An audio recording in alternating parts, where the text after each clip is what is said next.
예, 성폭행과 성추행 혐의로 구속된 배우 강지환 씨가 오늘 검찰에 송치가 됐습니다. 경찰은 강 씨에 대해 마약 투약 여부 검사도 진행을 하고 있습니다. 네, 한편 성접대 의혹이 불거진 양현석 전 YG 엔터테인먼트 대표가 경찰에 정식 입건됐는데요.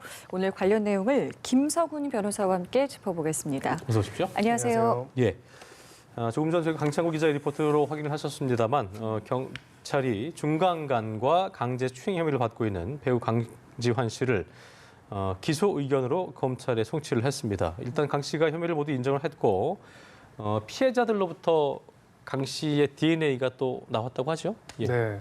지금 강 씨 같은 경우에는 처음에는 혐의 사실을 완전히 부인했었죠. 예. 기억이 전혀 안 난다라고 했지만은 이것이 중강간, 중강제 추행이라는 것들이 인정이 되려면은 성적인 접촉 자체가 있었다는 것, 그리고 그것이 의사가 항거가 불가능한 상태에서 이루어졌다는 것 두 가지가 입증이 되어야 하는 것입니다. 예.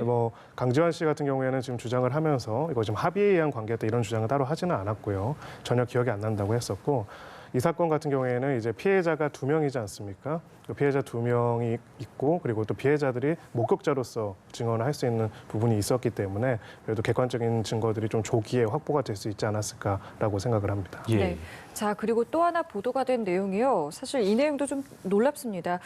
경찰이 출동했을 당시에 강지환 씨는 집에 있는 노래방 기계로 노래를 부르고 있었고 또 피해자들이 있는 방까지 직접 안내를 했다. 이런 이야기가 나오고 있더라고요. 네, 그래서 이 부분은 조금 양날의 칼처럼 쓰일 수가 있습니다. 그러니까 피고인 쪽에서 나중에 이렇게 주장을 할 수도 있고요. 예. 자신의 심신장애 상태였다고 주장할 수도 있는 부분이 있고 또 한편으로는 이제 심신장애라고 하더라도 성폭력 처벌 등에 관한 특례법상에 따르면은 이제 심신장애는 원래는 형을 면제하고 감면할 수 있도록 되어 있지 않습니까? 근데 이제 배제 그 형법 조항을 배제하고 원래대로 처벌을 할 수가 있습니다. 그래서 꼭 그것 때문에 감면되는 건 아닌데요. 좀 정상적인 상태는 아니겠죠. 지금 진술 내용에 따르면은 예. 중간간 범행을 하던 중에 다른 이제 동료 다른 피해자가 발견해서 제재하게 됐고 예. 그래서 뛰쳐나갔다면 사실 굉장히 당혹스러운 상황일 텐데 그렇죠. 밖에서 노래를 부르고 있고 또 경찰이 오니까 경찰을 안내해줬다라는 거는 그렇죠. 좀 정상적인 상태는 아니었던 것으로 보입니다. 죄책감을 느낄 수는 없는 상태였다라고 볼 수가 있는 거잖아요. 그렇죠. 예, 네, 그래서 정상적이지 않기 때문에 사실은 이제 성범죄가 있다고 해가지고 꼭 그 가해자에 대해서 약물 검사를 하지는 않습니다. 예. 근데 워낙 행동 그 내용이 보도된 내용에 따르면 행동 내용이 워낙 정상적이지 않은 행태였기 때문에 그 마약 혐의점에 대해서도 지금 수사를 하고 있는 것으로 그렇게 판단됩니다. 보니까 이제 어쨌든 말씀하신 것처럼 경찰이 그 출동했을 당시에 강 씨의 행동이 좀 이상한 점이 많았다고 얘기를 하고 있고 마약 투약 여부를 국가수에 의뢰한 상태인데 만약 이게 이제 약물을 한 상태에서 성범죄를 저지른 것이라면 혐의점도 그렇고 처벌 수위가 좀 달라지는 거 아니겠습니까?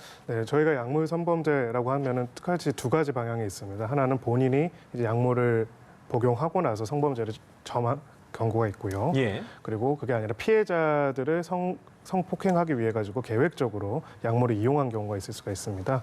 그래서 지금 이제 그 두 가지 경우를 다 놓고 경찰에서는 조사를 하고 있고요. 지금 본인이 스스로 그 약물을 복용했는지 여부에 대해서는 조사를 해봐야겠지만 만약 그렇다면은 오히려 이제 이것을 강지환 씨 측에서는 어떤 심신장애 상태라는 것을 선처의 요소로 주장을 할 수도 있고요. 하지만 반면에 이제 피해자들한테 만약에 술을 강요했거나 혹은 네. 술 외의 약물로 이제 의사를 능력을 발휘할 수 없는 상태로 만든 상태에서 했다면은 그것은 양형인자에 따라서 가중 요소가 될 수가 있습니다. 성범죄에 대한 양형 판단 기준에 따르면은 계획적인 범행의 경우 그리고 상대방의 심신 장애 상태를 유발한 경우 그리고 요즘에 또 이 사건 관련해서 문제됐던 것처럼 합의를 종용하거나 강요해서 피해를 입힌 경우도 예. 가중되는 양형인자가 되기 때문에 더 중한 형에 처벌될 수가 있습니다. 그럼 지금 마찬가지로 계속 피해자 측에서는 당시에 이제 만취 상태가 아니었다라고 이야기를 하고 있고 네. 강지환 씨 측에서는 아니다 만취 상태였다라고 주장하는 거 역시 형량 때문에 그런 거라고 볼 수 있겠군요. 그런 부분도 있을 수 있을 거라고 생각을 합니다. 특히 이제 처음에 자기가 기억이 안 난다고 한 부분이 예. 명백하게 기억이 남에도 불구하고 부인한 것이라면은 사실은 더 강한 처벌이 될 수 있는 뉘우치지 않고 범행을 은폐하려는 걸로 보일 수가 있겠죠. 근데 진짜로 이제 어떤 의사 능력이 없었기 때문에 잘 기억이 안 난다라는 주장을 아마 일관되게 할 가능성이 있고 이 부분에 대해서는 아마 이후에 공판 절차에서도 계속 주장을 할 가능성이 있습니다. 이게 피해자한테 아까 이제 DNA가 검출됐다고 했는데 그렇다면 중간간에서 준자를 뗀 강간으로 갈 수도 있는 거 아닙니까? 이건 어떻게 좀 봐야 되는 부분이에요? 그렇다 하더라도 중강간은 맞습니다. 그러니까 강간이나 중강간이나 성관계가 있었다는 거는 동일하고요. 네. 다만 이제 일반적인 강간의 경우에는 폭행 또는 협박을 수단으로 폭행. 해서 한 경우고 중강간은 이제 술을 마셨거나 혹은 약물로 인해서 인사불성이 된 상태, 그러니까 저항할 수 없는 상태를 이용해서 간음행위를 한 경우, 그런 경우는 중강간이 되는 겁니다. 폭행과 협박이 일체 없었다 하더라도. 혐의점의 수위는 좀 달라요? 그게? 똑같습니다. 법정형도 똑같이 되어 똑같군요. 있고요. 근데 다만 이제 구체적인 판단에 있어서는 그 중강간 상태를 고의적으로 계획적으로 야기했는지에 따라서 달라질 수 있는 부분이 있습니다. 예, 그럼 앞으로 네. 이제 마약 검사 결과가 또 어떻게 나오는지 이런 네. 부분도 저희가 계속 지켜봐야 될 것 같고요. 그렇습니다. 저희 다음 이슈로 넘어가겠습니다.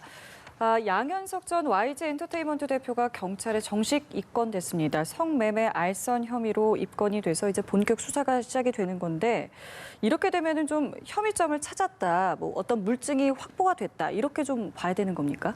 네, 원래 이제 어떤 사람들이 제보를 한다고 해서 바로 입건이 되지는 않습니다. 예. 고소한 게 아닌 이상, 그리고 성매매 알선 같은 경우에는 딱 피해자가 정해져 있는 범죄라고 보기는 어려운 부분이 있기 때문에 네네. 일반적인 폭행이나 상해 같은 경우에는 고소만 하더라도 바로 입건 이제 일단은 사건으로서 수사가 진행이 되거든요. 근데 이거는 일종의 제보를 받고 네. 수사를 진행했던 것이고, 양현석 대표가 사실 다른 어떤 기자한테 내사 종결될 것이다 라는 이야기를 해서 굉장히 큰 논란이 됐었죠. 예. 내사 종결이라는 거는 이제 경찰에서 한번 수사를 진행을 하다가 특별한 혐의점이 없어서 사건을 정식으로 진행을 안 하고 종결하는 걸 내사 종결이라고 하고요. 지금 이 내용에 따르면은 단순하게 종결하지 않고 조사한 내용을 바탕으로 해서 혐의점이 일부 있다라고 판단했기 때문에 수사를 계속 진행하고 있다, 이렇게 보시면 될 것 같습니다. 입건됐다는 얘기는 이 피의자가 됐다는 얘기인 거죠? 맞습니다. 피의자로 전환됐고요. 그리고 또 정식적으로 이제 사건 번호가 부여가 됐고, 예. 이 사건이 시작이 됐다면은 종결까지 가게 됩니다. 수사를 진행해서 경찰 입장에서 일단 1차적인 판단을 하고 검찰에 송치를 하게 될 거고요. 예. 최종적으로는 검사가 이제 기소 여부를 결정하게 될 것이라고 그렇게 생각합니다. 이게 참 이제 저희가 뭐 이 의혹에 대해서 얘기하면서 걱정했던 부분 중에 하나가 이제 그 공소시효인데 예전 일이기 때문에 네. 성매매 알선 혐의의 공소시효가 5년이고 네. 주어진 시간은 뭐 약 2달밖에 없다고 하잖아요. 네. 그러니까 검찰이 어떤 부분에 대해서 수사를 또 집중해야 될 것이고 박차를 가야 될 텐데 이 부분은 어떻게 좀 저희가 봐야 될까요? 네, 성매매 알선 등에 관한 그 처벌에 관한 법률에 따르면은 이제 3년 이하의 징역에 처하게 되고 있고, 3년 이하의 징역의 경우에는 공소시효가 5년입니다. 예. 그래서 2014년 일이라고 밝혀져 있기 때문에 얼마 남지 않은 건 사실이고요. 다만 이제 경찰 수사가 일단은 빠르게 진행이 될 수 있지 않을까 싶습니다. 지금 여러 가지로 사회적 이목이 집중되어 있고, 사실 경찰로서는 내사 종결될 것이다라는 이야기를 지금 수사를 받고 있는 대상자가 했다는 것이 굉장히 모욕적일 수가 있거든요. 마치 예. 실제로 내사 종결을 하고 싶었어도 이런 상황이면 내사 종결을 할 수가 없는 거죠. 그렇죠. 이건 마치 봐주기로 미리 다 정해놨다라는 거나 마찬가지지 예. 않겠습니까?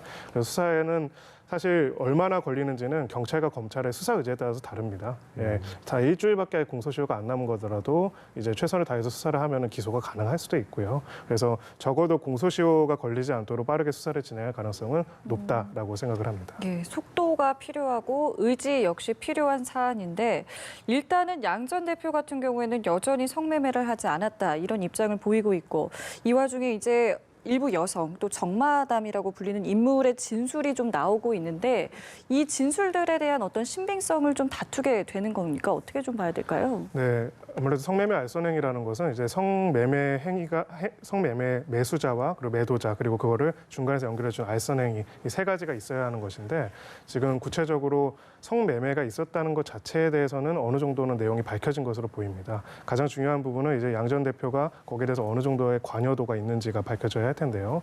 거기에 대해서는 이제 금전의 출처, 금전이 어떻게 흐름으로 갔는지, 그것이 1차적으로 제일 중요할 것이고요. 지금 뭐 보도 내용에 따르면 상당한 금원이 오고 갔다라는 내용들에 대해서 나와 있기 때문이죠.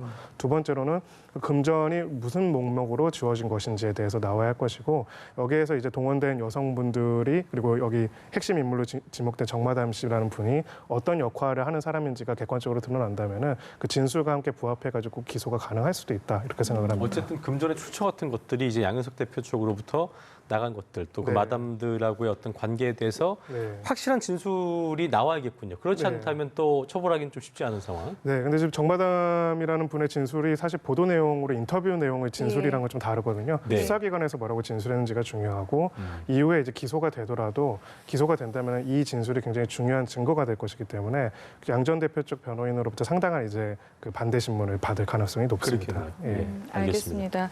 자, 마지막 이슈입니다. 김준기 전 DB그룹 회장이 가사 도우미를 성폭행한 혐의로 피소가 됐는데요. 예. 경찰이 범죄인 인도 청구를 요청하기로 했다라고 합니다. 일단은 이게 어떤 건지부터 좀 저희가 짚어봐야 될 것 같은데요. 네, 김준기 전 회장은 이제 벌써 한 2, 3년이 넘었죠. 이제 처음에 비서를 성추행한 혐의로 그게 17년 이제 말이었고. 밝혀졌고, 예. 네, 지금 최근에 이제 청와대 국민청원이나 이제 보도 내용에 따라서 예. 이제 성폭행 혐의도 추가로 이제 고소가 된 것으로 밝혀졌습니다. 이제 거의 2년이 넘은 시점인데요.